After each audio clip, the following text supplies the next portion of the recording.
Well, hello again, DefCamp, and I am very, very pleased to be here yet again in Romania. And I'm very pleased to present this presentation, which is based off of one of my academic articles. Now, for those who don't know me, one of the brief things you can think about is the fact that I have a very curious mind, like everyone here in this room. And I love to hack things, legally, I want to stress. Although when I started out as a child, I was not so legal. I've been in a lot of different roles, whether it's in the US military as an aviator or Space Command. I advise a lot of big organizations like the UN and things of that nature. But still at the end of the day, just like you, I love to get my hands dirty, I love to try things, I like to break things, and I like to do things. So hopefully this will also, this presentation, invigorate you to think about the very near future and some of the challenges that we will be facing very, very quickly. Now, what we'll be going over is a look at what is actually going on with cyber warfare right now. And our next door neighbor to us here has been going through a lot of very interesting challenges that have opened the eyes of a lot of policymakers, military, and everyday people going, wow, we didn't even know that some of this stuff was possible. I mean, how many of you thought that, I don't know, 5 years ago that there would be swarms of drones in warfare? A couple. Brilliant. So there are some future thinkers, and now I want you to open your mind to this particular topic because it is coming soon. What we will expect when it comes to cyber warfare, when it comes to quantum computing, as we accelerate to that path, how to look at defense with this new threat, and also to try to be resilient using current situations, such as how Ukraine has changed around where they save their government data and their government cloud data to make sure they stay up and running as long as possible, even in the face of cyber warfare. What the future will bring for us, and then some ethical considerations and a call to action for all of you to join the discussion. Now, to give you a bit of background, in 2021, during the time when Armenia and Azerbaijan were escalating their tensions, we'll just say it politely like that, cyber warfare started to become extremely dynamic. Drones started to be introduced much more en masse, including suicide drones, hacking drones, and drones that hacked the enemy.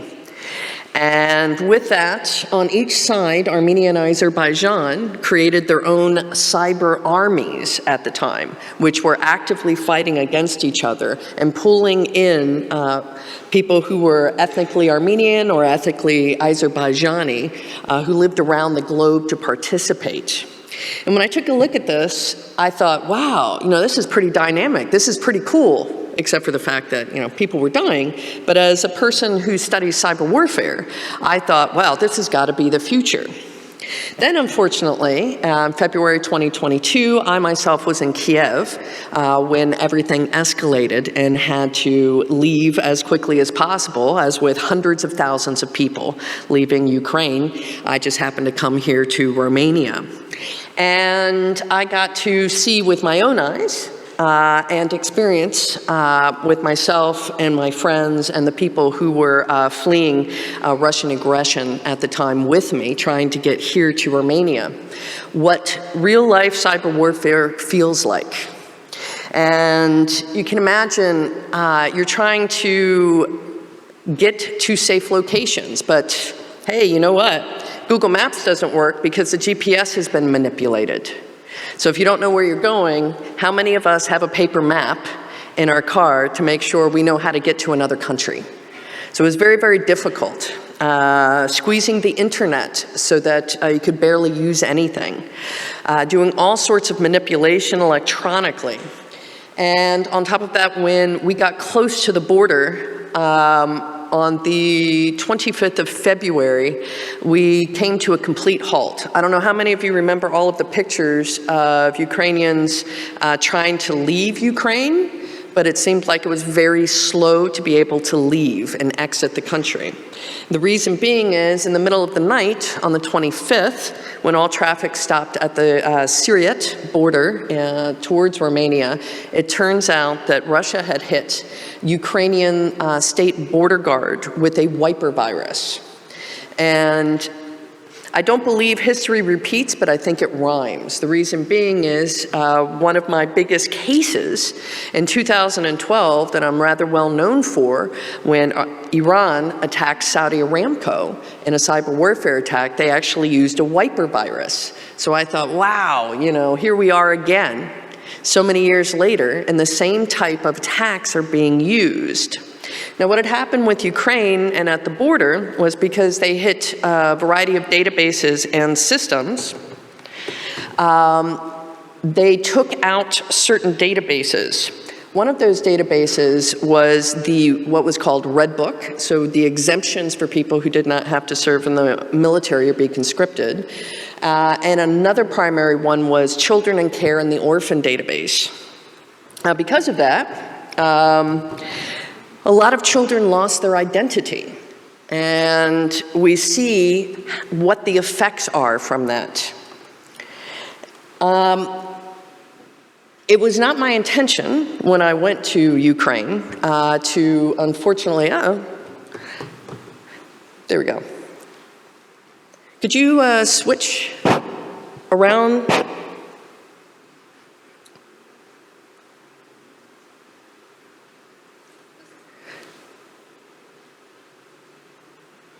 There we go. All right. So when I went to Ukraine, I went there because part of my background is in nuclear cyber incidents. So I was asked to stage there in case there happened to be a nuclear cyber incident. But it was definitely not my intention to discover and report to the Washington Post from the border the world's first digital violation of the Geneva Convention. Because of the humanitarian crisis that was caused by the wiper virus at the border, people actually froze to death because it was still in the dead of winter trying to get across the border. Now, moving forward, we have seen loads and loads of cyber attacks against NATO allies and countries who have been trying to assist Ukraine. And unfortunately, even though we might not think that cybersecurity and IT involves global politics, now we're here in this situation. And I think all of us in the room can quite understand that, especially this week after the election and some of the news going on involving the election. We have had, for example, 1.5 weeks ago, it was the 5th time that a group of EU satellites were hacked by Russia. Baby TV in the Netherlands started blasting, instead of cartoons, propaganda and violent images for the 5th time in less than a year. And this is a type of activity that, unfortunately, the enemy uses. If they can leverage our technology and try to change the mind of our children, this is a very dangerous thing. So it isn't just hacking routers or hacking critical infrastructure, they're also trying to hack our minds. So when we discuss critical systems being taken out, I don't know about you, but I quite enjoy electricity and all of the things that the modern world brings us. However, because there are so many legacy systems, we have to be very, very concerned with digital attacks, and this is just now the reality. Cybersecurity is now part of keeping our countries safe and ourselves safe. There's been a huge increase in espionage activity. A lot of it deals with, we'll say, another nation state sitting on our critical infrastructure just waiting to see, but also collecting information about us, and unfortunately being able to target us. And when it comes to cyber influence operations, again, I think everyone in this room right now from this particular week has been made aware of some of these things.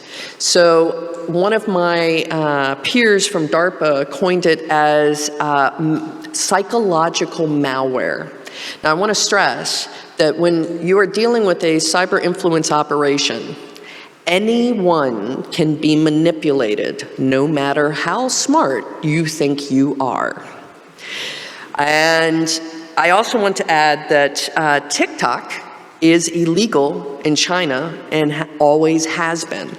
And earlier this week, the Chinese government changed their AI Act law specifically to avoid algorithms manipulating people in the way that may have happened this week. So, what is quantum computing? And I don't want to get too heavy in math when it comes to this, because I want you to think about the technology but not the mathematics. Now, to me, quantum computing, it can bring so many great things. With any technology, it's all down to those who have their hands on that technology. Now, with quantum computing, we can do all sorts of things like mass simulations. We could solve potentially what's called the three-body problem to actually finally leave our solar system. We can do simulations so that we can look at protein folding within minutes instead of using thousands of computers for a decade just to try to figure out how protein folds. We have the potential to cure diseases, to make very inexpensive, custom-made pharmaceuticals for a variety of different diseases, to do all sorts of modeling and simulations in the blink of an eye. However, there also comes some risk. And unfortunately, that's just the way that technology goes. Anything can be weaponized.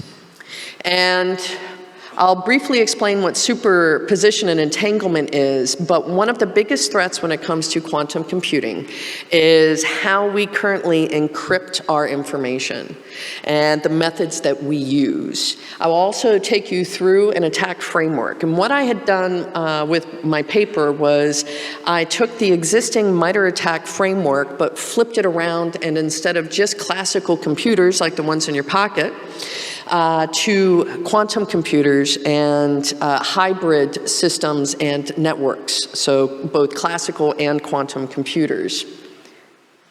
So some of the differences between the two of what's in your pocket and what a quantum computer is your computer is either on and off. Quantum computer, on the other hand, can be in multiple states at the same time. And I'll go into a bit more detail. So classical computing is a bit more linear and binary. However, quantum mechanics says it can be all over the place at the same time. The processing speed, it's vastly improved when it comes to certain, but not all, complex calculations. And for encryption, our current encryption, we encrypt things adding key length upon key length, which is more and more difficult for a classical computer to break. But for a quantum computer, depending on the type of encryption algorithm, it can take minutes and what should take maybe 1,000 years for some classical computers trying to break RSA encryption. We'll still need regular everyday computers. You're not going to be going, oh, I need a quantum computer to run Microsoft Office. That's not the case. So there's differences, right? And you want to do modeling and things of that nature on a quantum computer, but not necessarily nowadays everyday computer, classical computer. Now, obviously, not very many countries, organizations, or universities have a quantum computer, although you can buy some very small kits. It's not widely available at the moment. But I did get news about 3 weeks ago that per the EU, Amsterdam University is actually going to get a quantum computer starting next year, and they purchased one for 20 million euro. So there's a lot of investment. I would love 20 million euro. That's not going to happen. So I'm sure you've heard the cat analogy of, is the cat there? Is it in the box? Does the cat exist? Now, luckily I brought the notes because the screen went out. And I'm going to try to briefly explain to you in an analogy what the differences are, what quantum superposition is, and what quantum entanglement is. So when we take a look at classical computing, it's a bit like a single singer who can only sing one note, or another note, like on or off. In quantum computing, a qubit Like a singer in your chorus can exist in a state where it's singing multiple notes at once. This is superposition, where a qubit holds multiple states or notes simultaneously. Just like a singer that can fluctuate between notes, a qubit can represent multiple possibilities at once. So the cat can be a bit everywhere. When the song or calculation is not performed or measured, each singer, a qubit, is in a state of readiness holding all their potential notes or states. It's only when the conductor, like us, an observer or a person who measures what's going on, cues the singer and then they commit one single note. So then suddenly the cat does exist. Now when we're talking about entanglement, you can think of entanglement as a special, yeah, it just shut off a while back, yeah, it's okay. Imagine two singers perfectly in harmony, a special bond, and no matter where they are, they can stay harmonious. Whether the singer is here on the stage or in the middle of Antarctica. Once one singer hits a note, because they have that special bond, the other singer knows exactly the next note to sing and is harmonious. Or, if you're very romantic, think of it as two people who are deeply in love and their heartbeat syncs to each other, no matter where they are on this globe or in the universe. All right, so this will just come up in a sec.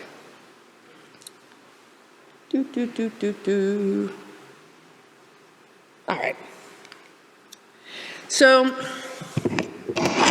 there we go.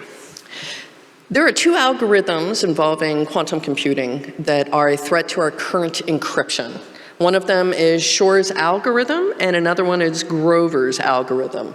So one can cut down the key length very quickly to crack quite efficiently, and then another one accelerates a brute force mechanism. Now, think of this. 10, 15 years ago, the encryption that was used, the older encryption, we can quite easily break on a regular computer with a graphic processing unit or other hardwares, depending on the type of encryption. Now, math always moves forward, as we should always move forward and never back. And that's what Grover's can do, but without all of the additional hardware, can do it just by the algorithm. Now, I decided to think about where we were and where we probably will be in the very near future when it comes to quantum cybersecurity. Now, we're already right now developing hardware and applications with quantum computers. As of earlier this year, an organization from the United States government called NIST finally published 4 cryptographic standards that they believe are quantum resistant. However, I will add, I do invite many people in this room to try to break those, because we are ethical hackers. And once we recognize, all right, quantum computers are coming, we've got these algorithms, the governments around the world, certain governments are also recognizing the fact that RSA, which is what a lot of encryption is based upon, is now under threat by what's called Shor's algorithm. Now, I expect starting next year, the rollout of the first generation of quantum resistant cryptography. Now imagine what type of information would have to be kept super secret squirrel to go ahead and plan before the threat actually becomes reality. So you might think of intelligence information, medical data, very important private information that we don't want exposed. I imagine that we'll start seeing early quantum assisted attacks beginning into play. Because as the hardware accelerates, as investment accelerates, more and more money will be dumped into it, and hopefully we will be able to keep more and more qubits at a stable state. And more countries will start an arms race.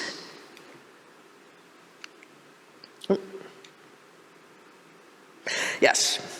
Now, I have an expectation that between 2028 and 2030, we're going to reach a critical threshold. And what that means is I expect us to have by this point in time, at least 1,000 qubits in a state where we can actually control. And I fully expect cyber attacks to be accelerated, because why not? Wouldn't you use the newest and greatest technology as a nation state if you have the ability, right? And with that, unfortunately, we have to be worried about decryption and espionage activities being involved with this, because if you can target and find information, well, why wouldn't you? It's like a bar of gold sitting in a empty house with all the doors and windows unlocked, if governments and organizations don't plan ahead.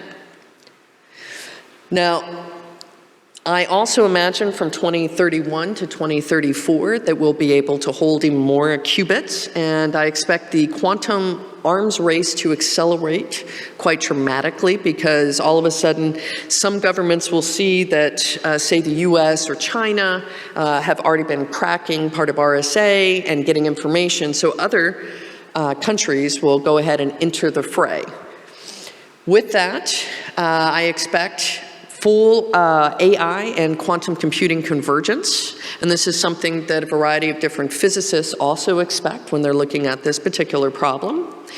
And hopefully, there will be widespread adoption of securing our personal data and our important data with post-quantum computing resistant algorithms. Now, one of the biggest dangers when it comes to decrypting information, how many of you have heard of a gentleman by the name of Edward Snowden? Right, a lot of people. One of the things that he talked about quite a bit was something called harvest now, decrypt later.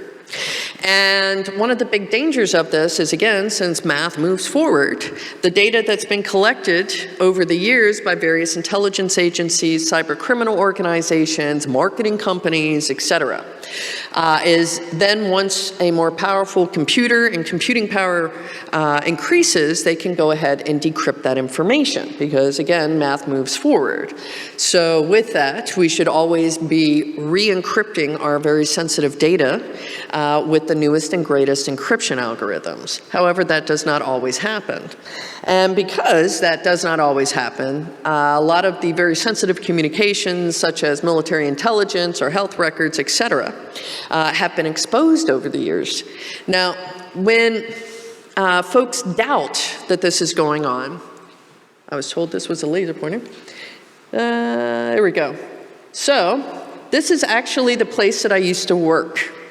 And with that, Edward Snowden divulged that at the time, the National Security Agency had the largest data storage facility in the United States that was storing encrypted data. Now, I can neither confirm nor deny that, nor can I tell you which building happened to be that, or which building happened to be mine. But the National Security Agency, for example, has now moved facilities to another location for even more storage capacity.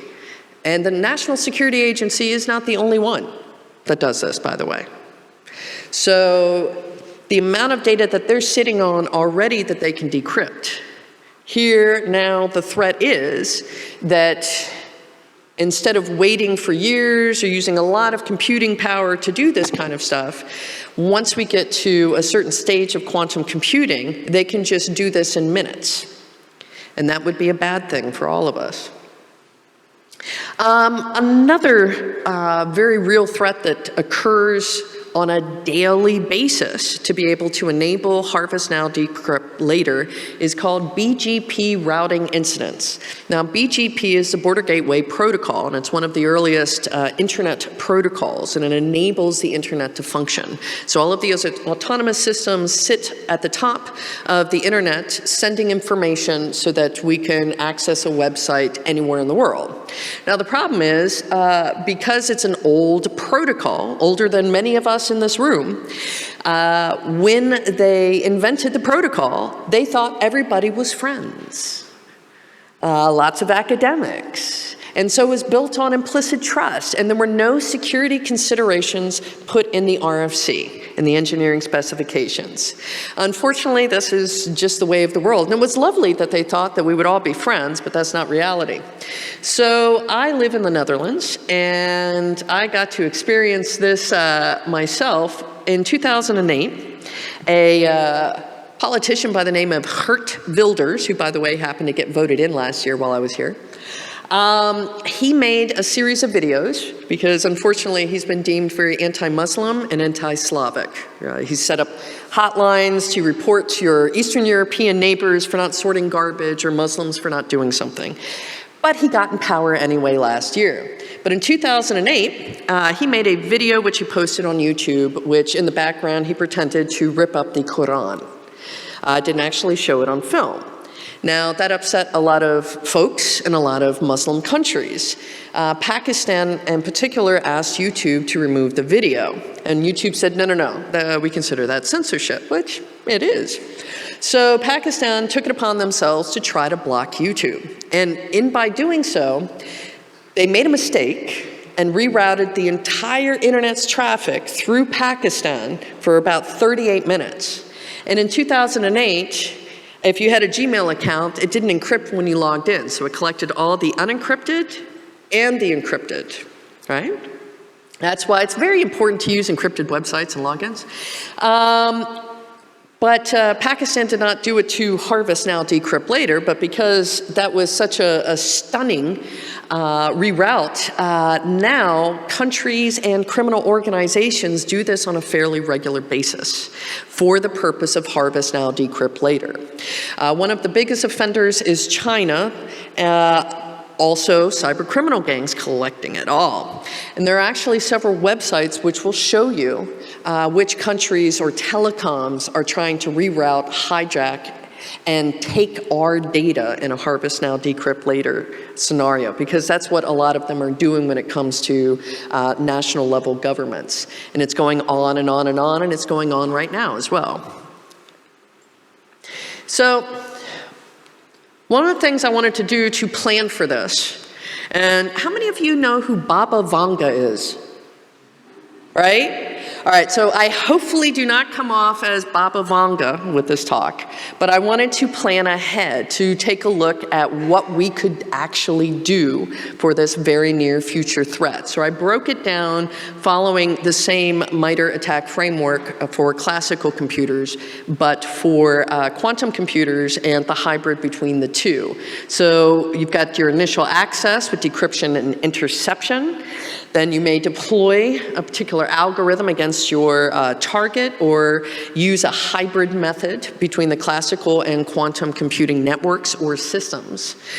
Trying to gain and keep persistence, trying to escalate your privileges, for defense evasion, hiding information to make sure that nobody can stop you from getting further into your targeted area. Trying to steal credentials. And this one, quantum entanglement exploitation, trying to get in between the entanglements to sniff a man-in-the-middle type of attack to see if you can get credentials.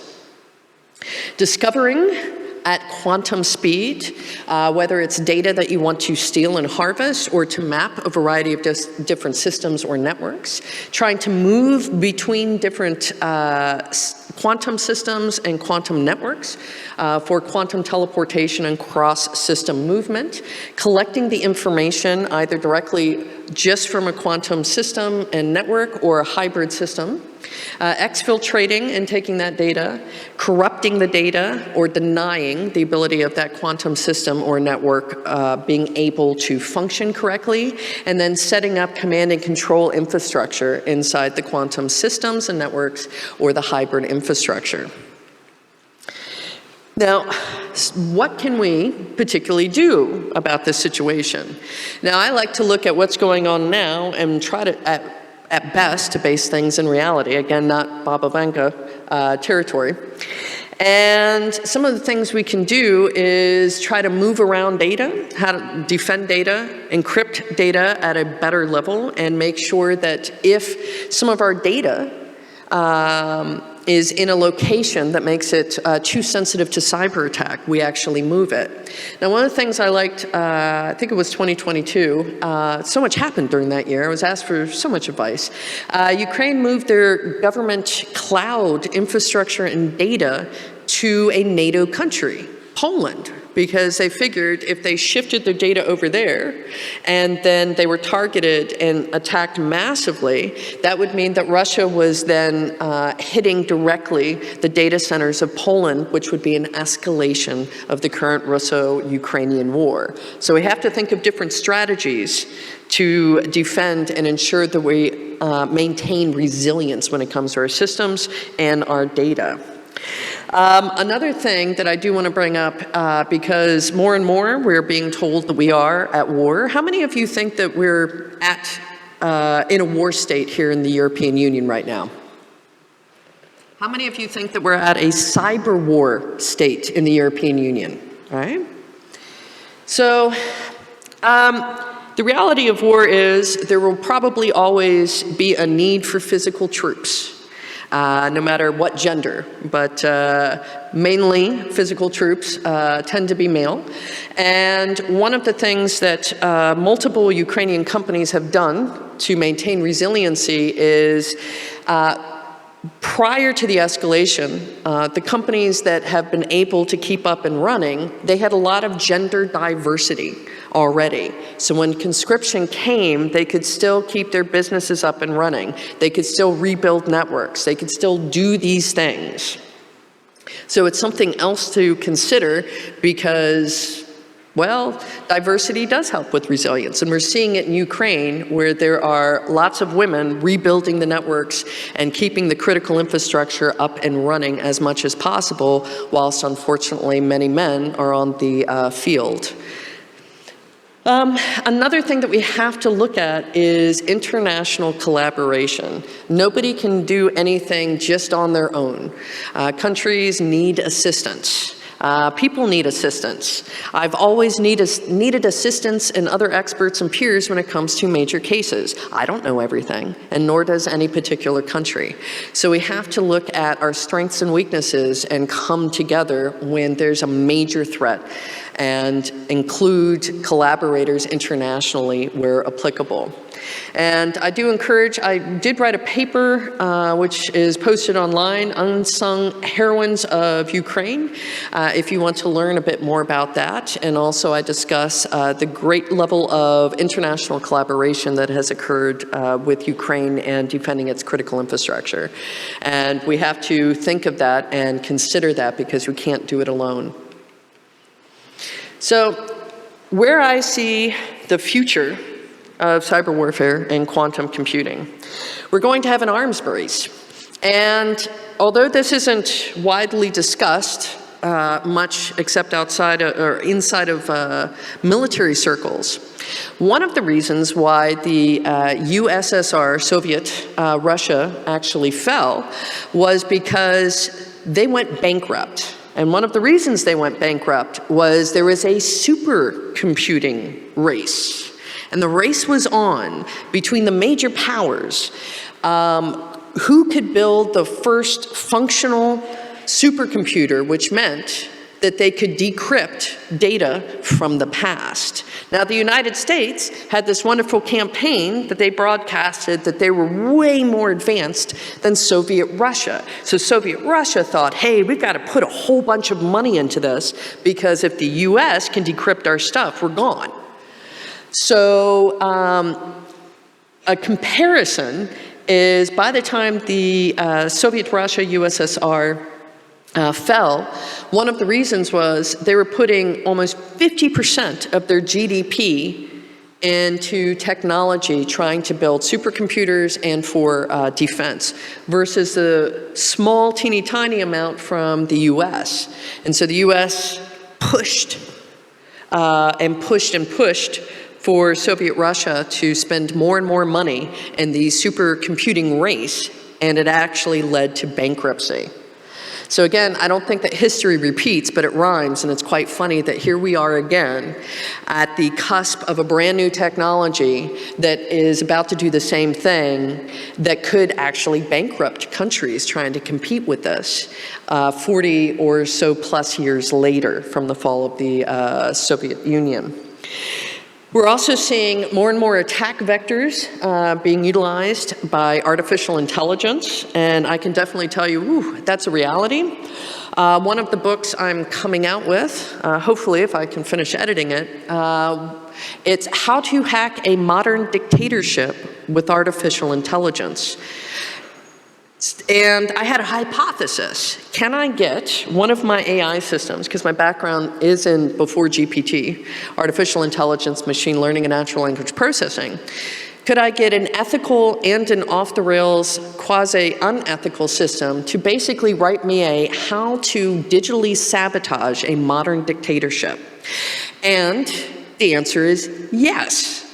So we can use it for great things, writing emails, doing social media posts, attacking dictatorships and drug cartels in Latin America, refactoring and redoing exploit code so it works better and it just spits it out the answer, and it's fantastic. But what that means is it's accelerating the ability to break into things. And I was here in Bucharest 3 weeks ago at a conference called the BCC 2024, where I was the opening speaker, and it was lots of high-level government folks and so forth.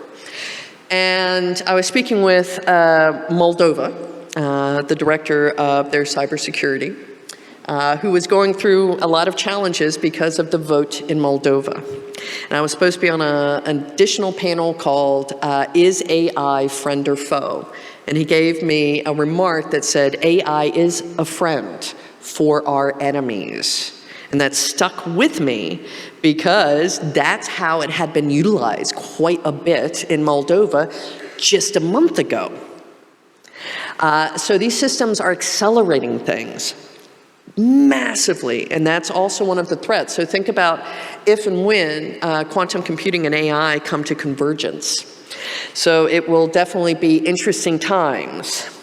Trying to implement things in a proactive manner, because now that you're aware of this threat, start the discussion of how on earth you can protect yourself and your organization, and start looking at defense strategies of how to move around information or to get funding or to encrypt, et cetera, et cetera. There are also some ethical considerations and some challenges when it comes to trying to prepare for the future. And one of those challenges is I consider myself a hacker, an ethical hacker. I don't do criminal activities.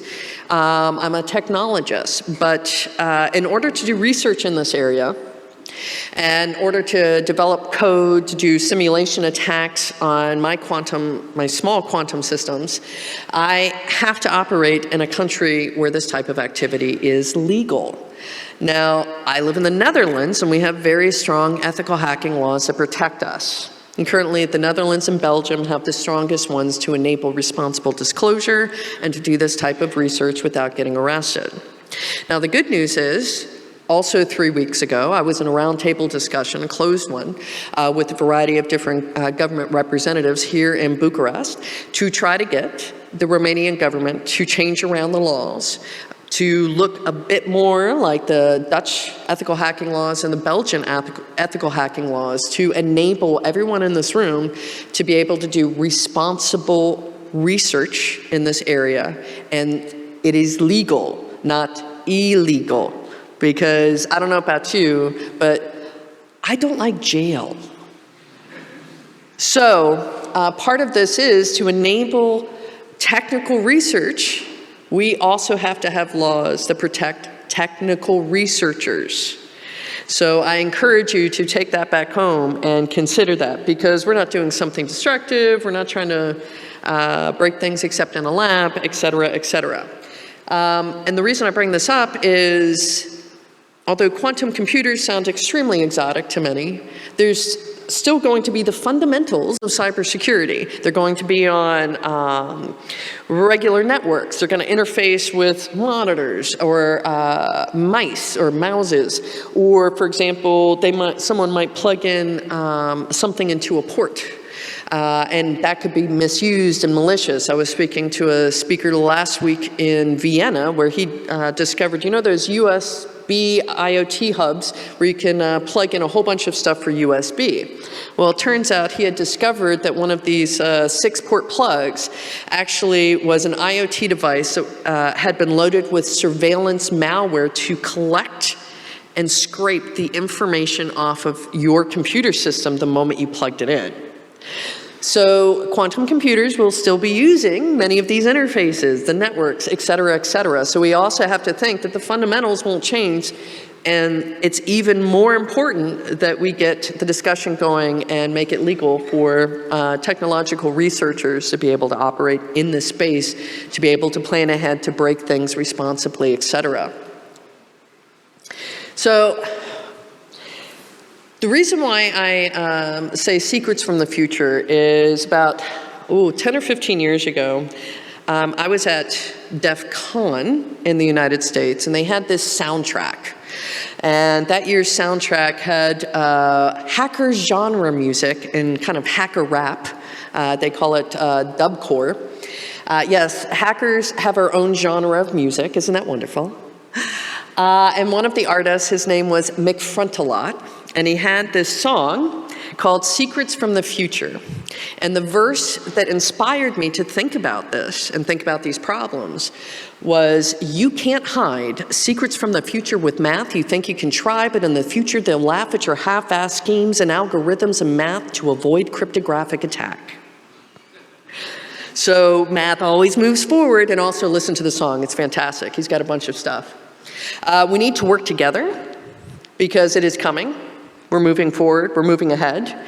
If we can start looking at the problem now, hopefully we won't be in the same conundrum we are now with very, very bad or not great cybersecurity or privacy.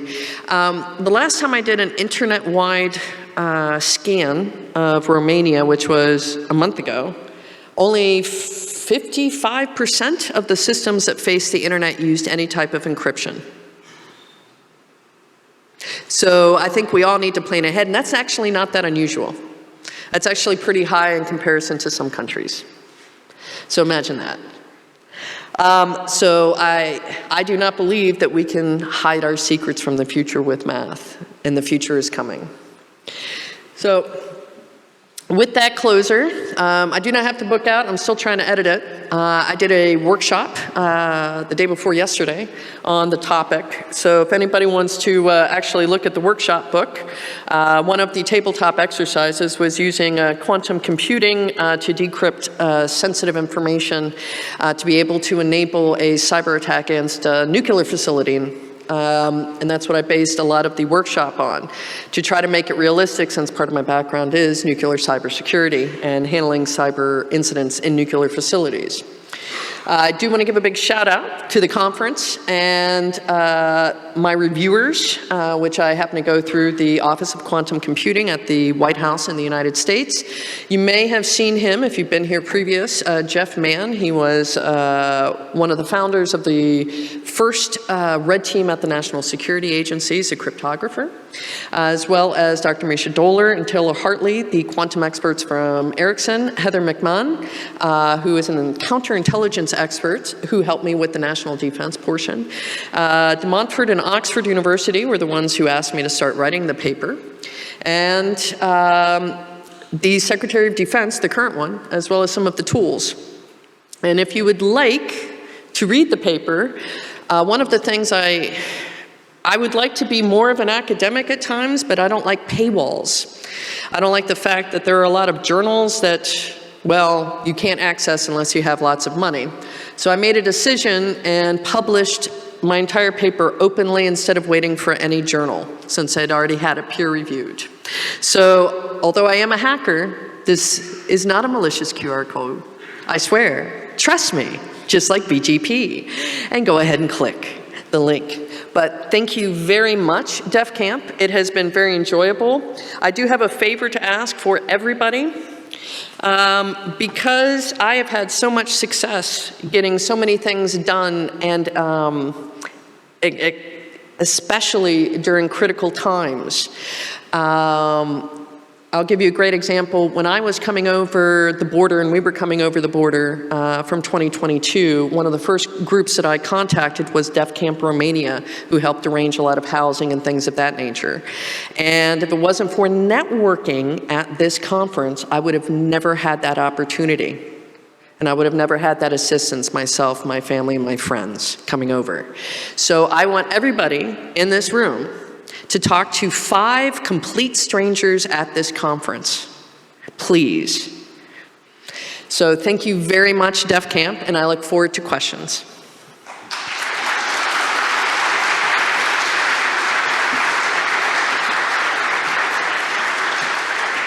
All right, it is now time for some questions from the audience. So feel free to raise a hand, and one of our volunteers, oh, here we go up front. Perfect.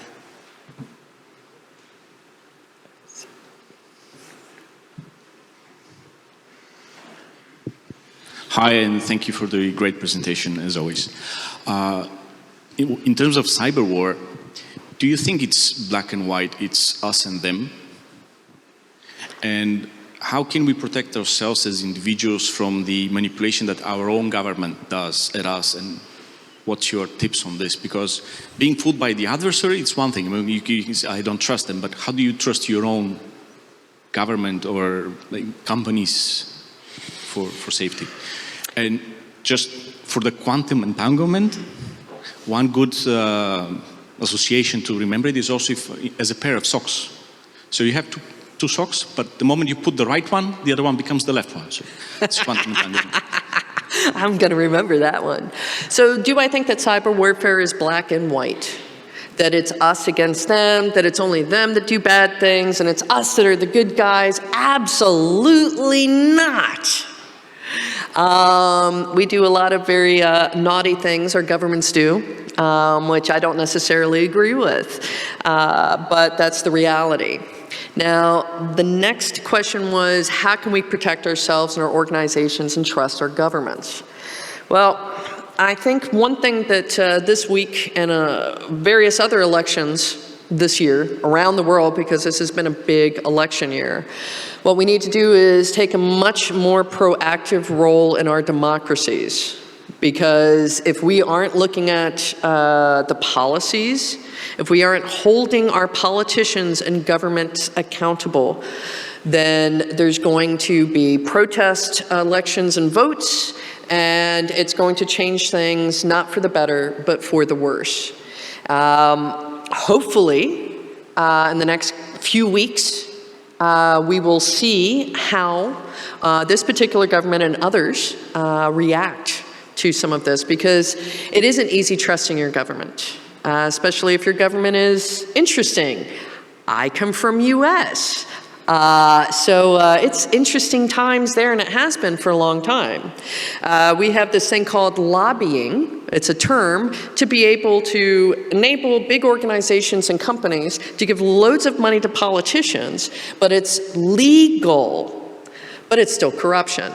So it's hard to trust our own governments. Start trusting yourselves and try to think, demand that your government gives you a voice, because we have to plan for the future, and we also need politicians who know how to plug in a laptop and use it before they make decisions on technology. Thanks very much. And a tip for everyone, how can you tell if a politician is lying? What was that? How can you tell if a politician is lying? They're breathing. Their lips are moving. Yeah. All right, thank you. I think we have another question right behind. Right behind, Andrei? Right behind. Thank you. Hold it down. Press. Okay. Thanks for the talk. Very interesting.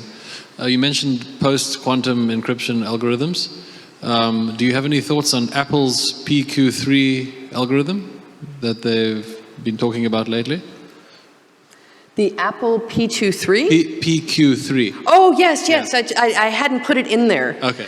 Because I didn't want to get too heavy in the math, but yes. Yes, absolutely. These are some of the things that are currently being developed and should continue to be developed. So when you pass encryption keys and things of that nature, it also has to be passed in a secure manner. And that's another area that technologists can get involved in, especially with academics, to test, break, and improve these different types of things.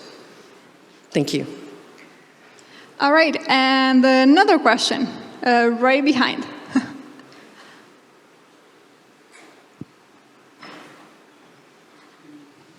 Hi, Curis.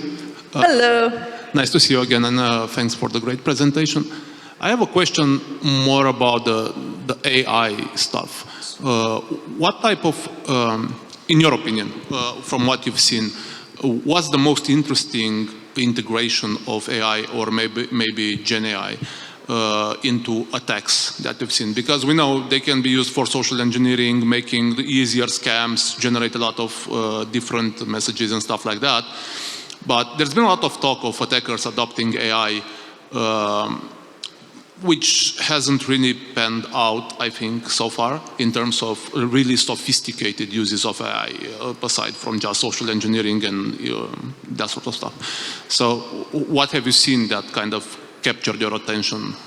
So one of my best uses, and again, thank goodness I live in the Netherlands, is I've been using a lot of the code analysis to develop a large collection of 0 days going through a variety of current code and applications.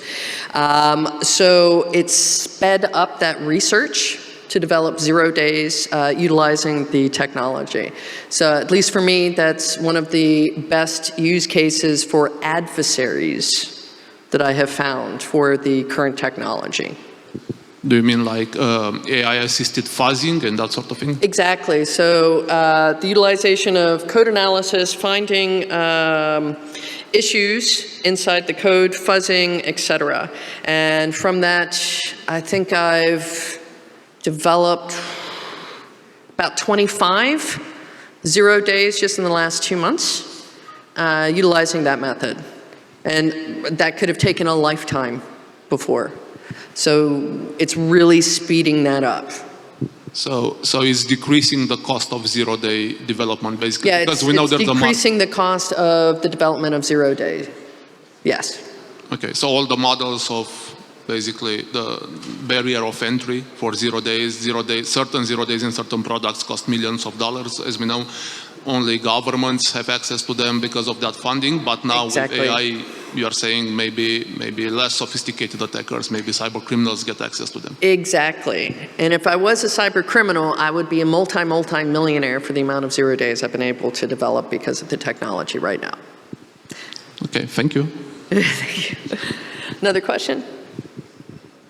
All right, thank you. And another question up front, here.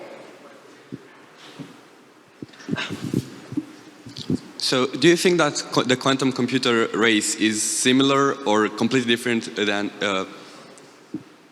the nuclear weapon race? Like, is it different or similar? Well, as a matter of fact, I think that it's probably going to start up another nuclear race because of the amount of electricity that's going to be needed. And that also brings up another threat, and that is the fact that companies like Google, et cetera, are starting to invest and want to build smaller nuclear reactors just to power their systems. But are those smaller nuclear reactors, there's not going to be many of them, there could be hundreds or more in a short time frame. That means that can we trust them to self-regulate and keep all of their systems safe? Because I've already handled 6 or 7 nuclear cyber attacks. So suddenly, instead of larger facilities to power a lot of what I discussed, we're going to have possibly even thousands of smaller facilities to power this. So you're then going to have a new type of nuclear power and nuclear technology race, as well as a cyber arms race or digital arms race. Well, quantum really isn't digital, but a quantum's arms race, because we've also seen that already. I mean, think about during Second World War when the various powers were trying to break the Enigma machine and things of that nature. A lot of this stuff is driven on encryption and trying to break, but it does need electricity. And for that, we're going to have a lot more smaller nuclear reactors hanging around the world, which is a bit scary. Thank you.